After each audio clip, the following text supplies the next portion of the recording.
Okay, this is the six-cylinder engine that was sitting in the back of the van. We've taken off the intake exhaust manifold combination. You can see there's a bunch of mud dauber wasp nests in here, but they're long since gone. The interesting thing about this manifold is that it's got the original Rochester carburetor on it, which these 65s typically came with. Everything here tells me that this is the original engine, but we'll check the numbers and try to verify that. One thing that I look for on these is on this exhaust manifold here, these like to crack because they are so long and they heat up and cool down, and it's like a rubber band stretching back and forth over the years. What makes it worse is if there's any burnt valve on any one of these cylinders. So what we look for is any kind of discoloration on the exhaust ports, and they all look pretty even. It's like a dark black, which indicates that it was running rich.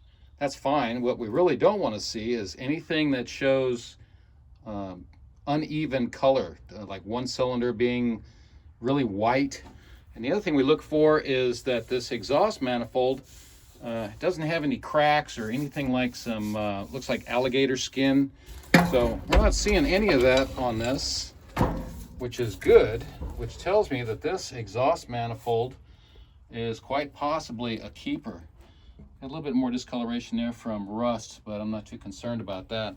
This carburetor might also be able to come back. The intake manifolds are pretty much a dime a dozen. We see a lot of those, but this exhaust manifold and the carburetor looks like it's a keeper. So one thing I did notice is that it's got a smaller water pump pulley on there, and it's got some markings from a boneyard. Looks like it said Chevy on there, and normally these are a little bit larger in diameter. This one's got two pulleys, so this is a keeper.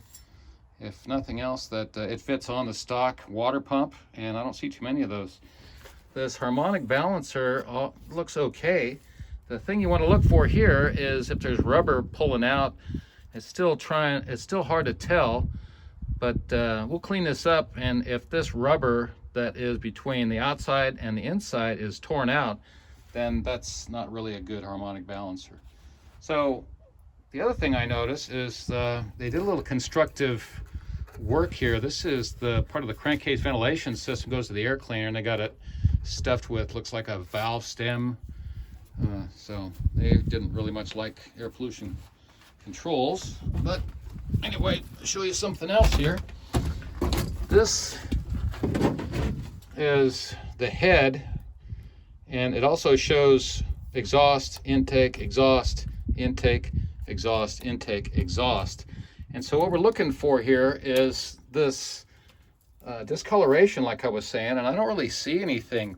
These all look pretty much the same. There's a little bit of discoloration there, but I'm not too concerned about that. I think it's just something different on the surface. So this looks good. This quite possible this is a good rebuildable core. Another thing that indicates that this is a 65, 66 era is these plugs that they put in the head.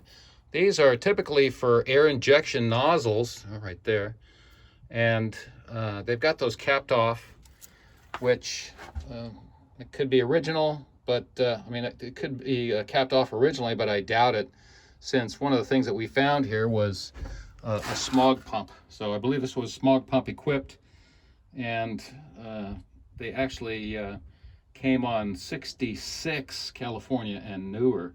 So anyway, we're going to keep working on this. We're going to get this clutch and flywheel off of here and lighten this thing up so that we can move this engine out. We'll take it down to the machine shop, have them take a look at it, see if it's a rebuildable core. If so, then this might just be a runner at some time in the future. Okay, back to the time lapse.